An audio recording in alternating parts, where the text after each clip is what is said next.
Chapter 6 For the Love of a Man.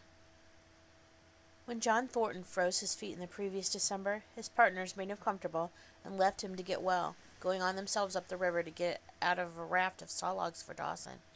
He was still limping slightly at the time he rescued Buck, but with continued warm weather, even the slightest left limp left him. And here, lying by the river bank through the long spring days, watching the running water, listening lazily to the songs of the birds and hum of nature, Buck slowly won back his strength. A rest comes very good after one has traveled 3,000 miles. Must be confessed that Buck waxed lazy as his wounds healed. His muscles swelled out, and the flesh came back to cover his bones. For that matter, they were all loafing. Buck, John Thornton, and Skeet and Nig, waiting for the raft to come that was to carry them down to Dawson. Skeet was a little Irish setter who made friends with Buck, who in a dying condition was unable to resent her first advances. She had a doctor trait which some dogs possess, and as a mother cat washes her kittens, so she washed and cleaned Buck's wounds. Regularly each morning, after he'd finished his breakfast, she performed her self-appointed task, till he came to look for her ministrations as much as he did for Thornton's. Nig, equally friendly, though less demonstrative, was a huge black dog, half bloodhound, half deerhound, with eyes that laughed and boundless good nature.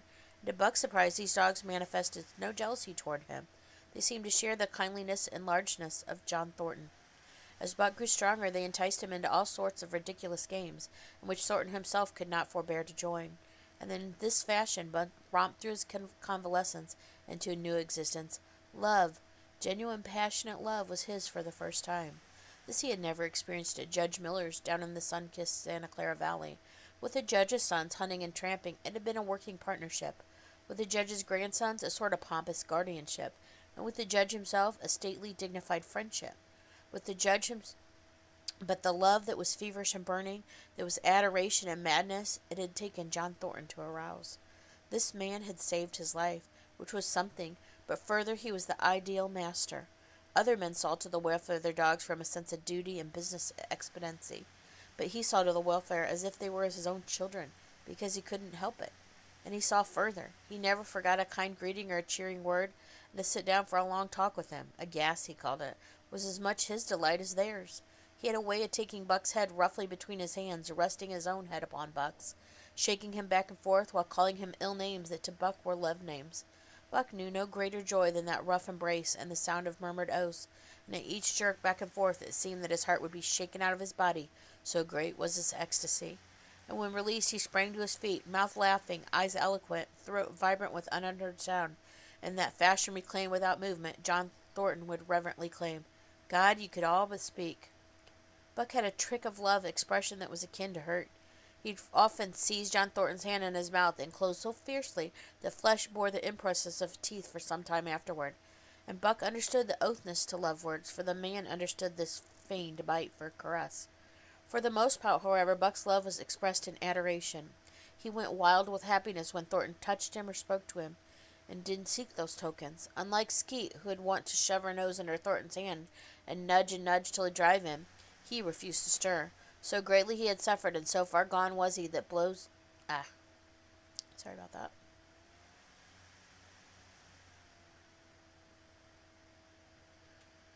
Now that I've confused you all.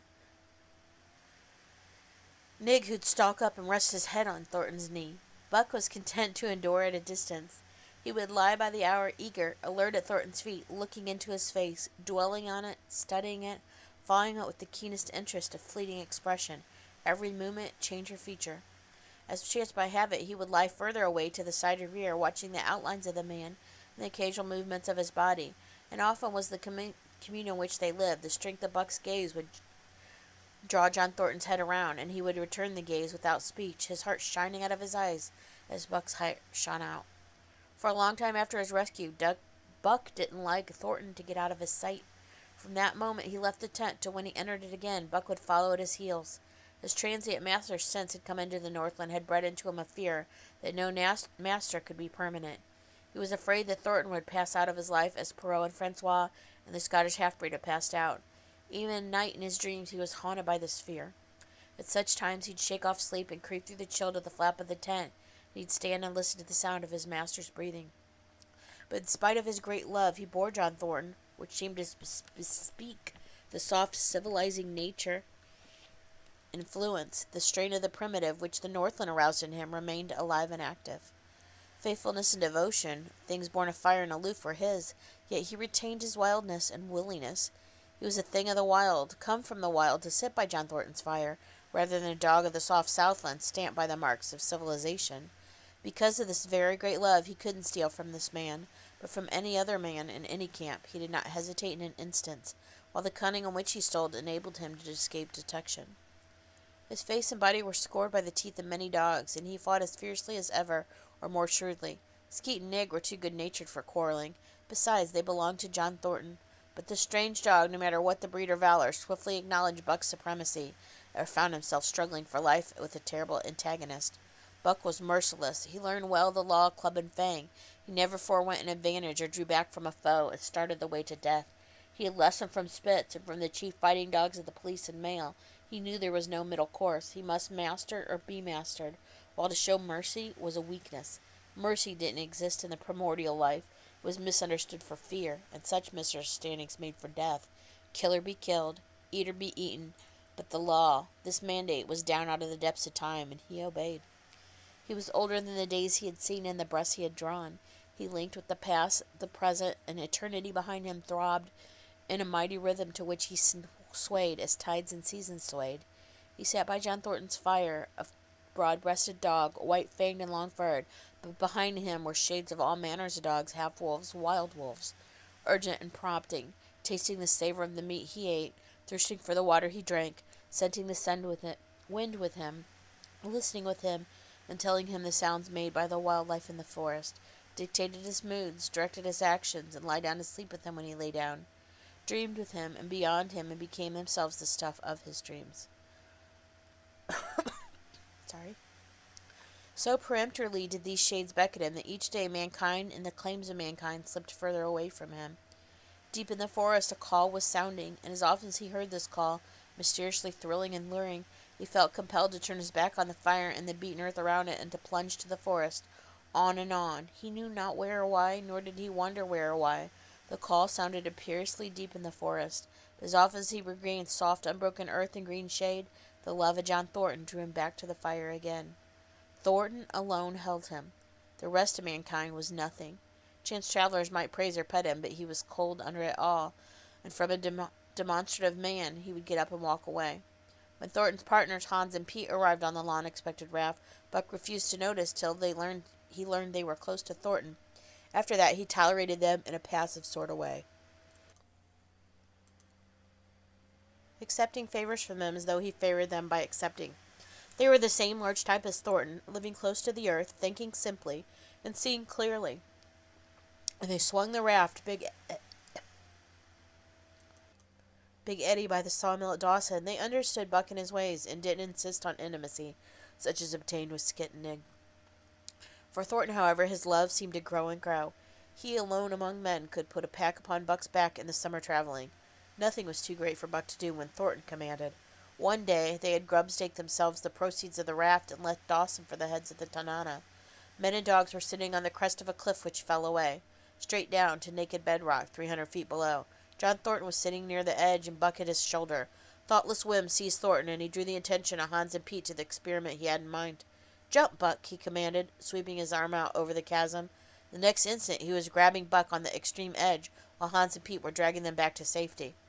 "It's uncanny," Pete said, after it was over and they caught their speech. Thornton shook his head. "No, it's splendid, and it's terrible, too. Do you know it sometimes makes me afraid?" "I'm not hankering to be the man that lays hands on you while he's around," Pete announced conclusively, nodding his head toward Buck. "By jingo," was Hans' contribution, "and myself either." It was at Circle City, before the year was out, that Pete's apprehensions were realized. Black Burton, a man evil-tempered and malicious, had been picking a fight with a tenderfoot at the bar, when Thornton stepped good-naturedly between. Buck, as was his custom, was lying in a corner, head on paws, watching his master's every action. Burton struck out without warning, straight from the shoulder. Thornton was sent spinning and saved himself by falling on by clutching the rail of the bar.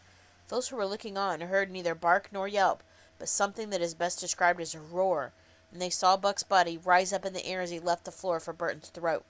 The man saved his life by instinctively throwing out his arm, but he was hurled backward to the floor, with Buck on top of him. Buck loosed his teeth from the flesh of the man and drove in again for the throat.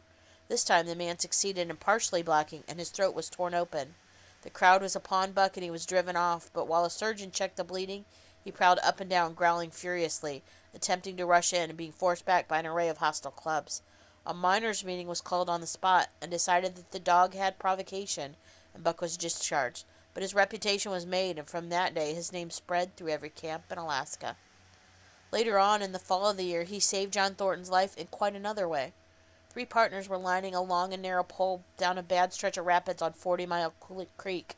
Hans and Pete moved along the bank, snubbing with a thin manila rope from tree to tree, while Thornton remained in the boat, helping its descent by means of a pole, shouting directions to the shore. Buck on the bank was worried and anxious, and kept abreast of the boat, his eyes never off his master. At a particularly bad spot, where a ledge of barely submerged rocks jutted out of the river, Hans cast off the rope, and while Thornton pulled the boat out into the stream, ran down the bank in the end to snub the boat when it cleared the ledge. Thus it did, and was flying downstream in a current as swift as a mill race when Hans checked it with the rope, and checked too suddenly. The boat flitted over and snubbed into the bank, while Thornton, flung sheer out of it, was carried downstream toward the worst part of the rapids, a stretch of wild water which no swimmer could live. Buck sprung in the instant, and at the end of 300 yards, amidst a mad swirl of water, overhauled Thornton. When he felled him, grasped his tail, Buck headed for the bank, swimming for all his splendid strength. The progress shoreward was slow, and the progress downstream was rapid. From below came the fatal roar, where the wild current went wilder, and rent in shreds by the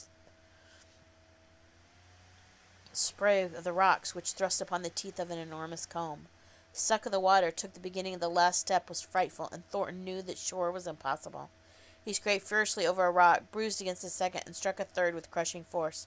He clutched the slippery top with both hands, released Buck, and above the roar of the churning water shouted, "Go, Buck, go!" Buck couldn't hold his own, and swept downstream, struggling desperately, unable to win back. When he heard Thornton's command repeated, he partly reared out of the water, throwing his head high, and at his last look turned obediently toward the bank. He swam powerfully, and was dragged ashore by Pete and Hans at the very point where swimming had ceased to be possible, and destruction began. They knew that a time a man could cling to a slippery rock in the face of that driving current was just a matter of minutes, and they ran as fast as they could up the bank to a point where Thornton was hanging on. They attached the line on which they had been snubbing the boat to Buck's neck and shoulders, being careful that it should neither strangle or impede his swimming, and launched him into the stream. He struck out boldly, but not straight across the stream. He discovered that mistake too late, and Thornton was abreast of him and barely half a dozen strokes away while being carried helplessly past. Hans promptly snubbed the rope as though Buck were a boat, and the rope tightened on him in the sweep of the current. He was jerked under the surface, and under the surface he stayed till his body struck against the bank, and he was hauled out. Half drowned, and Hans and Pete threw themselves upon him, pounding the breath into him and the water out. He staggered to his feet and fell down. The faint sound of Thornton's voice came to him, and though they couldn't make out the words of it, they knew he was in extremity. His master's voice acted on Buck like an electric shock. He sprang to his feet and ran up the bank to the men in the previous departure. Again the rope was attached, and again he was launched, and again he struck out, but this time straight into the stream. He miscalculated once, but wouldn't be guilty a second time. Hans put out the rope, permitting no slack, while Pete kept it clear of coals. Buck held on till a straight line went above Thornton, then he turned, and with the speed of an express train, headed down him. Thornton saw him coming, and Buck struck him like a battering ram, and the whole force of the current behind him reached up and closed with both arms around the shaggy neck. Hans snubbed the rope around the tree, and Buck and Thornton were jerked under the water, strangling, suffocating, sometimes one uppermost, sometimes the other. Dragged over a jagged bottom, smashing against rocks and snags, they veered onto the bank. Thornton came to, belly downward, being violently propelled back and forth across a drift log by Hans and Pete. His first glance was for Buck, over whose limp and apparent lifeless body Nig was setting up a howl, while Skeet was licking the wet face and closed eyes. Thornton was himself bruised and battered, but he went carefully to Buck's body, which had been brought around, finding 3 broken ribs. "That settles it," he announced. "We camp here."